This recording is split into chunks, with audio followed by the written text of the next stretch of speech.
nessa noite um pouquinho sobre essa passagem de Isaías 64. Em primeiro lugar, eu quero dizer o seguinte para os irmãos: nós não temos condição de imaginar quanto Deus está feliz com a nossa vinda à casa dele nessa noite. Deus, quando ele vai avaliar a vida de um homem, ele avalia todo o cenário que o homem está envolvido. Ele avalia a vida sentimental, ele avalia a vida emocional, ele avalia a família, o profissional, o material. E Deus quer ver a gente se alegrando nele, em servi-lo, em buscá-lo, diante de todas as circunstâncias que fazem parte da nossa vida. O Senhor se agrada em ver a gente louvando Ele na tristeza. O Senhor se agrada em ver a gente louvando Ele mesmo com as coisas dando errado. O Senhor se agrada em ver a gente sendo fiel ao Senhor no pouco, sendo fiel ali naquele pouquinho. O Senhor se agrada a gente perseverando no jejum, na oração, na busca. O Senhor se agrada. Você triste, querendo consolar os outros. Você sofrendo, querendo livrar alguém do sofrimento. Deus se agrada disso tudo. E com certeza Deus se agrada de eu e você nessa noite estarmos na sua presença. O livro do profeta Isaías, no capítulo 64, preste atenção, que nós vamos aprender um pouquinho da parte do Senhor. Esse capítulo 64, que nós acabamos de ler, ele faz parte da parte final do livro de Isaías. É a parte final. E a parte final em casa você vai ler. Rapidinho você vai ler. A parte final do livro de Isaías começa no capítulo 63, no verso 7.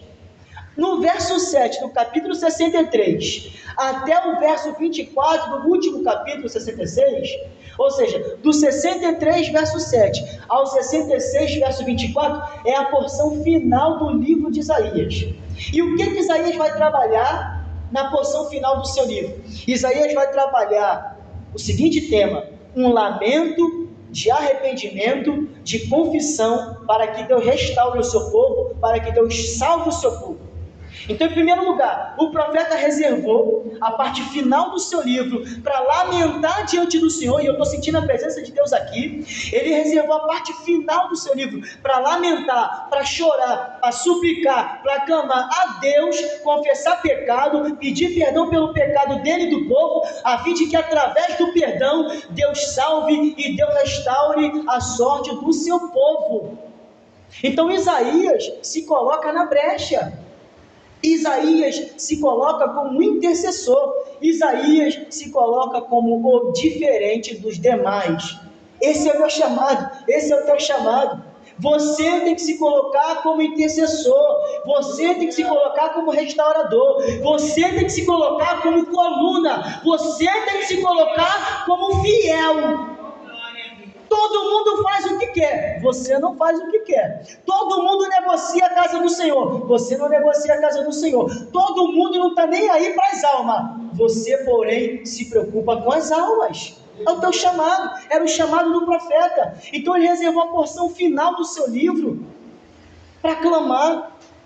Olha o que diz, ele começa primeiro enaltecendo Deus no verso 7, no capítulo 63, olha o que diz a palavra do Senhor: as benignidades do Senhor mencionarei, e muitos louvores do Senhor, conforme tudo que o Senhor nos concedeu. Antes do profeta entrar na presença de Deus e começar a lamentar, começar a chorar, começar a sofrer pela angústia de Israel, primeiro ele lembrou a Deus que Deus é bom, que Deus é maravilhoso, que a benignidade do Senhor fez todas as coisas, que Deus foi fiel, que Deus foi maravilhoso. E é assim que nós vamos vencer batalha, sempre enaltecendo o nome de Deus.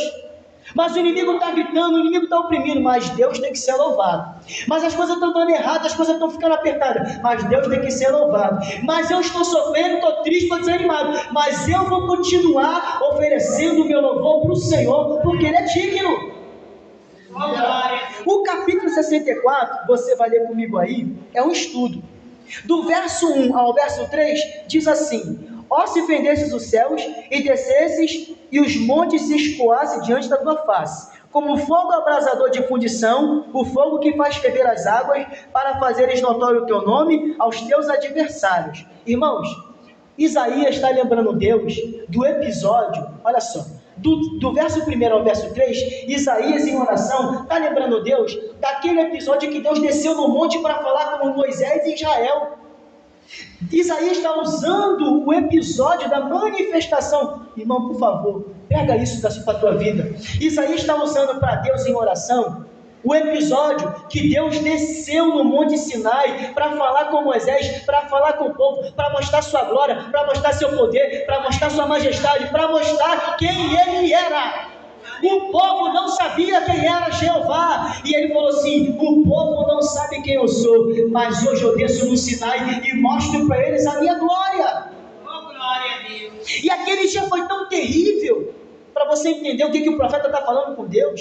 Aquele dia foi tão terrível, que diz a palavra do Senhor, que teve fogo no Monte Sinai, teve relâmpagos, trovões, o céu escureceu, teve barulho de trombeta, e o mais lindo, a voz do Senhor foi ouvida por toda a nação de Israel.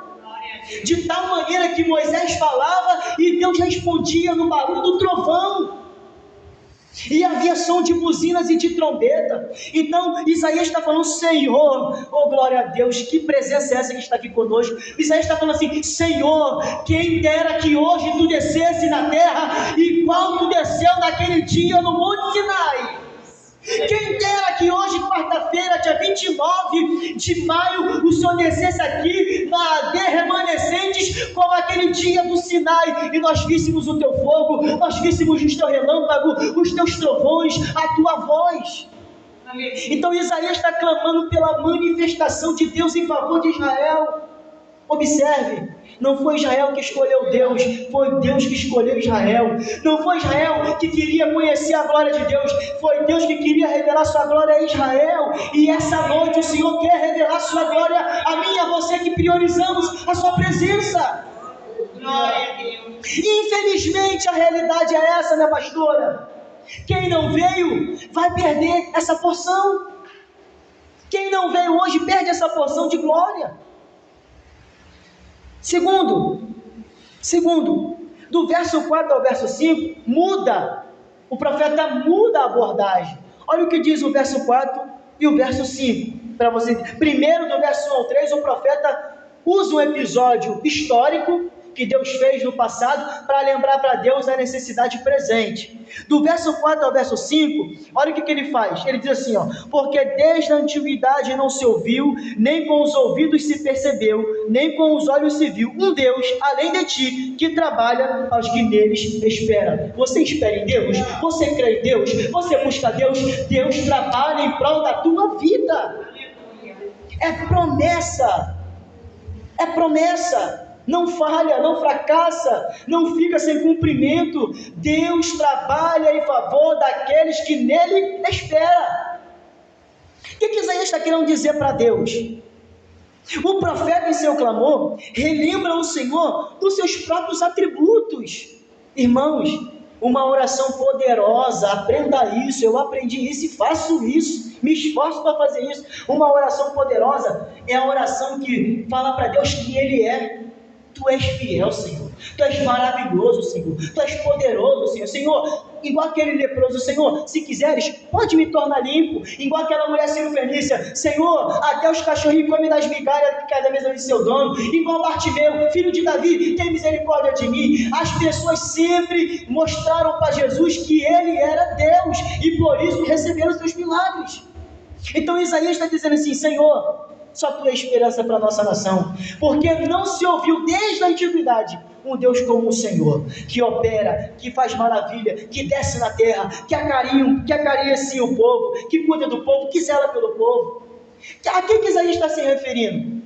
Quando Isaías está dizendo aqui no verso 4, desde a antiguidade não se ouviu e nem se viu, Isaías está lembrando Deus que a graça do Senhor escolheu Abraão. Isaías está lembrando Deus, em segundo lugar, que Deus foi fiel a Abraão dando-lhe um filho. Isaías está lembrando a Deus que Deus foi fiel a Jacó dando-lhe 12 filhos e formando uma nação. Isaías está lembrando para o Senhor que ele foi fiel a José para dar continuidade à promessa e fez José governador do Egito para poupar Israel da grande fome. Isaías está lembrando o Senhor, em terceiro lugar, que Deus foi fiel ao seu povo, dando a sua própria presença no meio deles. Então quando Isaías fala, desde a antiguidade não se viu nem se ouviu um Deus como ti, ele está falando assim, Senhor, nunca existiu na história de um Deus andar no meio do povo, se relacionar com o povo, falar com o povo, guardar o povo, fazer o povo herdar uma terra pela graça. Então Isaías está mostrando para Deus que Deus é a única esperança. para aquela situação que a nação está vivendo. E talvez você não esteja entendendo, mas eu entendo essa mensagem. Os nossos dias são dias de calamidade, os nossos dias são dias de guerra, os nossos dias são dias de sofrimento, os nossos dias são dias de preocupações. Só Deus é a solução para os nossos dias. Nós estamos igual a Isaías hoje nessa quarta-feira. Nós temos que virar para Deus e falar: Senhor, nunca vi e nem ouvi um Deus como o Senhor, que livra, que guarda, que protege, que se relaciona, que entra na frente, que protege a frente, protege as costas, que dá vitória, que ressuscita o morto, que cura os enfermos, que manda a provisão do céu no dia que ninguém está para nos ajudar. Então Isaías ele está falando assim: Senhor, o Senhor é a única solução. Olha o que diz o versículo 5: saíste ao encontro daquele que se alegrava em ti e praticava a justiça. Aí aqui não é para todos, irmão. Aqui não é para todos. Isaías está falando que Deus saiu ao encontro. Olha só, encontro. O que é um encontro? É a união de dois corpos. Um encontro é quando eu e alguém se encontram. Quando eu e alguém estamos diante da frente um do outro. Isaías está dizendo assim: tu saías ao encontro daquele que se alegrava em ti e praticava a justiça. Irmãos, se eu me alegrar na presença do Senhor e praticar a palavra do Senhor, Deus vem ao meu encontro, Deus vem até a minha vida, Deus visita a minha casa, Deus visita meu trabalho, Deus visita o meu corpo, Deus visita a minha mente, Deus visita as minhas lutas. Se eu me alegrar em servir ao Senhor, se eu for fiel na sua justiça, Ele vem ao meu encontro pelo seu Espírito Santo. Isaías está falando: Senhor, tu é a nossa solução. E lembra quando tu saiu enquanto aquele que te servia? Por que Isaías está falando isso? Porque Israel está sendo julgado pelo próprio Deus. Os israelitas estão sendo levados para a Síria. Daqui a alguns anos, Judá está sendo levado para a Babilônia. Jerusalém vai ser destruída. Jerusalém vai ser massacrada. E aí não vai ter mais esperança, a não ser a esperança do Senhor. Então, do verso 4 ao verso 7, Isaías ele tem essa abordagem diante de Deus, que Deus é a única esperança. O verso 6, olha o que o profeta diz: mas todos nós somos como um trapo de imundícia, somos como imundo, e as nossas justiças como um trapo de imundícia. Verso 7, e já não há ninguém que invoque o teu nome, que se desperte e te detenha, porque tu esconde de nós o teu rosto. Olha só o que o profeta está fazendo. Esse capítulo foi maravilhoso. Foi Deus que colocou no meu coração para trazer para os irmãos. O profeta está mostrando para Deus que a situação da nação é uma situação de desastre. Por que é uma situação de desastre? Para fazer uma análise do mundo. Tem gente morrendo, tem gente com câncer, tem gente com doenças incuráveis, tem gente sofrendo, tem gente na prisão, mas não se rende aos pés do Senhor. A corrupção está por aí, a morte está por aí, a maldade está por aí, e mesmo assim as pessoas não querem Jesus. Então o cenário que o profeta está relatando para o Senhor é o cenário real do povo. O povo praticava injustiça, o povo roubava, o povo não adorava mais a Deus, adorava Baal, o povo se corrompia, o povo tinha esquecido a lei do Senhor. Isaías está dizendo aqui: Senhor, nós estamos como um imundo. O que significa isso?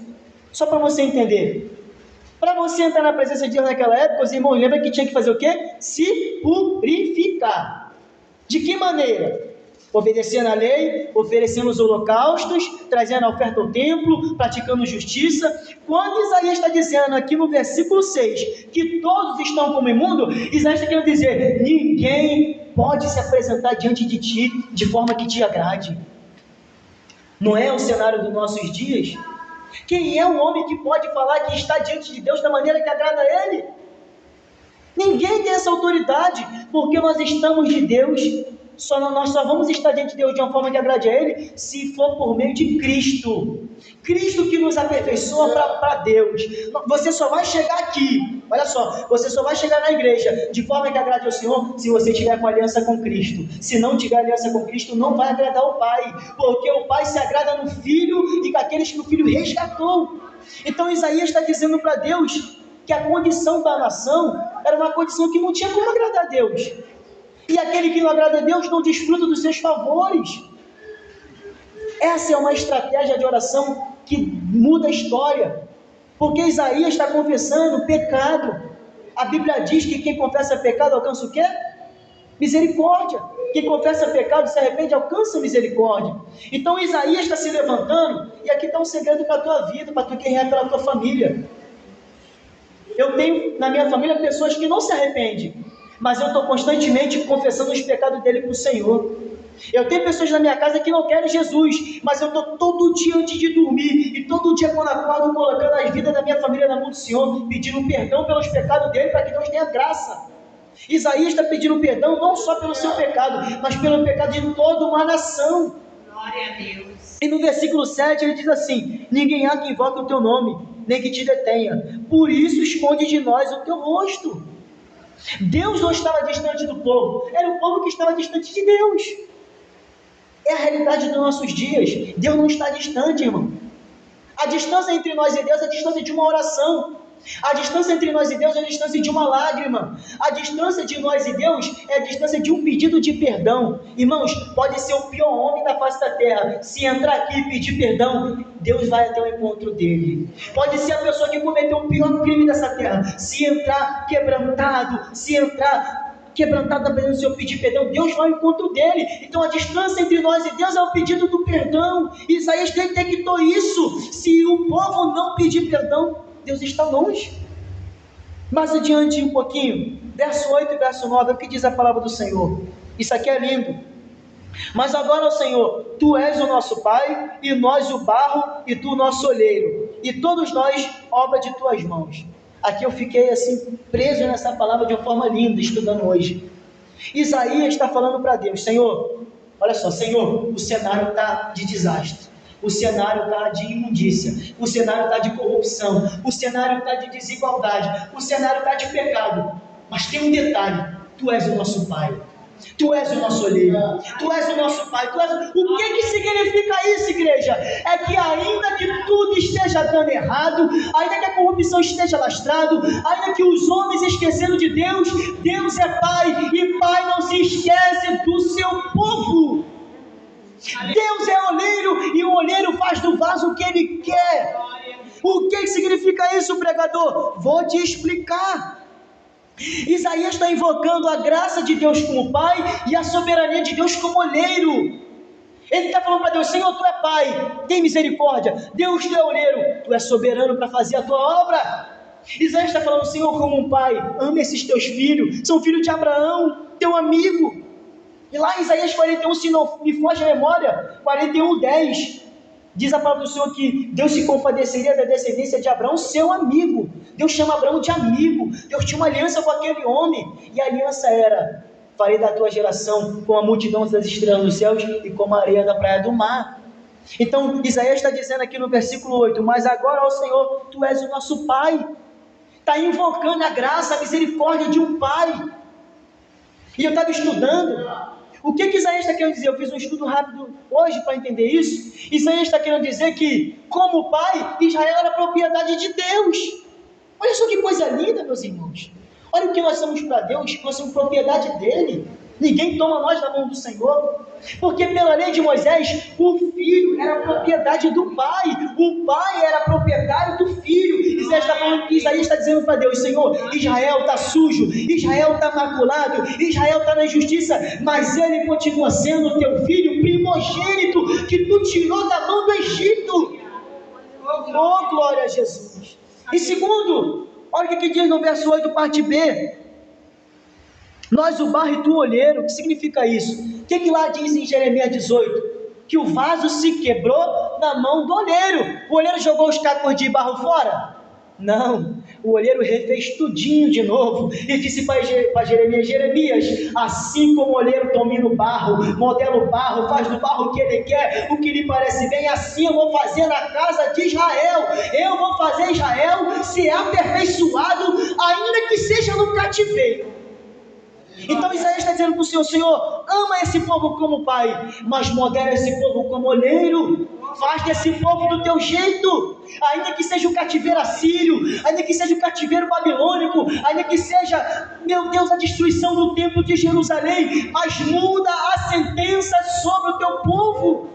Por que, igreja? Porque desse povo viria Jesus, desse povo viria luz para as nações, desse povo viria salvação para toda a humanidade. Glória a Deus. Essa oração de Isaías é magnífica, e é uma oração que eu posso fazer e você pode fazer também. Já partindo para o final, verso 10 a 12, o profeta apresenta uma súplica, relatando as consequências do pecado que operaram na nação. Olha o que diz o versículo 10: as tuas santas cidades tornaram-se em um deserto, Sião está feita um deserto e Jerusalém está assolada. Agora olhe para mim aqui, Deus não sabia disso? Deus sabia. Deus não tinha permitido isso? Deus tinha permitido, mas o profeta está usando um recurso aqui, está mostrando para Deus que aquilo ali foi consequência do pecado, a fim de que Deus tivesse misericórdia. É tipo assim, para você entender. Vamos supor que nós temos um filho rebelde em casa. Ele é rebelde, ele não quer Jesus, ele não quer obedecer, ele está no erro, ele vai colher as consequências do erro, mas você como mãe, eu como pai, vamos fazer o quê? Senhor, ele está errado, Senhor, ele está falhando, Senhor, ele está desobediente, mas tem misericórdia dele, visita ele, livra ele, guarda ele, e Deus por misericórdia vai livrar mesmo ele sendo rebelde. É isso que Isaías está fazendo. Senhor, olha para Jerusalém, a tua cidade. Quem disse que Jerusalém era a cidade de Deus foi o próprio Deus. Quem disse que Jerusalém era a menina dos seus olhos foi o próprio Deus. Quem disse que Jerusalém era a cidade do rei foi o próprio Deus. Então Isaías está mostrando para Deus que tudo que aconteceu foi culpa do povo. Tudo que aconteceu é culpa do povo. Eu tenho aprendido na minha caminhada que nós temos que ser homens e mulheres de tal maneira que entremos na presença do Senhor e dizemos: Senhor, tudo que está acontecendo foi porque eu errei de verdade. Tudo que está acontecendo foi porque eu não te ouvi lá no passado. Tudo que está acontecendo é porque eu não tomei a decisão correta. Tudo que está acontecendo é porque eu não ouvi a tua voz e ouvi a voz do meu coração. Tem muitos irmãos nossos que passam pelo vento porque não querem ter essa atitude. Chegar e falar: Senhor, estou entendendo que eu estou nesse vento porque eu não te ouvi. Estou entendendo que eu estou nesse vento porque eu não obedeci a tua palavra. Estou entendendo que eu estou nesse vento porque eu deixei de cumprir a tua vontade. Então Isaías está fazendo isso em prol do povo. Isaías está confessando as consequências do povo. A destruição de Jerusalém, o cativeiro assírio e o cativeiro babilônico. Agora, ele termina, olha o verso 12, o que diz aí? Conter-te-ia tu ainda sobre estas coisas, ó Senhor? Ficarias calado e nos afligiria tanto? Ele termina o capítulo 64 com duas perguntas para Deus. Perguntas que Deus não respondeu, porque Deus não precisa responder a nossas perguntas. Ele responde, mas ele não tem necessidade de responder nossos questionamentos. Isaías está falando assim: Senhor, você vai se conter com tudo isso que está acontecendo? Conter-te-ia tu sobre estas coisas? Ficarias calado e nos afligirias tanto? Ainda que Isaías reconheça que tudo foi consequência do pecado, ele mostra para Deus e espera uma reação do Senhor. É assim que nós muitas das vezes estamos na presença do Senhor, diante do Senhor. Nós sabemos que tem algo para ser feito, e mesmo assim nós estamos perguntando por quê ou para quê. Não é verdade? A gente faz isso. Só que o capítulo 64 termina e o 65 começa. E olha o que Deus mostra para Isaías. 65, verso 1. Fui procurado ou fui buscado dos que não perguntavam por mim, e fui achado por aqueles que não me buscavam. A um povo que não se chama pelo meu nome, eu disse: eis-me aqui, eis-me aqui. Sabe o que Deus está dizendo? Não é só a descendência de Abraão que vai usufruir da minha presença, não. É todo aquele que me reconhecer como Deus. Um povo que não me conhecia, me procurou. Um povo que não me ouvia, me achou. E eu me revelei dizendo: eis-me aqui. O capítulo 64 termina com Isaías fazendo uma pergunta.